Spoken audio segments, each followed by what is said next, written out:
Studio stand up comedian mkali kweli kweli ni MC Kevi kutoka Watu Baki.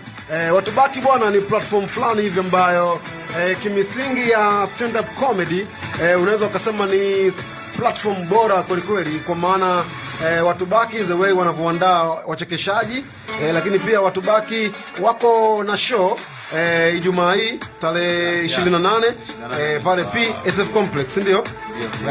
Tarehe 28 mwezi huu, si ndio? Yeah. MC Kev, mimi nimekufahamu wewe tangu tumeanza wote comedy 2022, si ndio? Au 2021? 2021 tumeanza game, tukawa tunafanya hizi harakati. Kwako wewe industry unaionaje kwa sasa? Kwa kweli sasa hivi tunamshukuru Mwenyezi Mungu kwa sababu jamani ulikuwa kufanya comedy unaonekana kama mtu mjinga kama mtu ambaye hana future, lakini sasa hivi comedy inafanywa na watu ambao ni wasomi. Mimi mwenyewe binafsi nimekaa darasani, nimesoma degree ya mass communication. Kwa hiyo mwenyewe niko hapa na enjoy sana kwa sababu mic hivi ni vitu vyangu ambavyo nimekaa navyo darasani, mambo ya podcast na nini.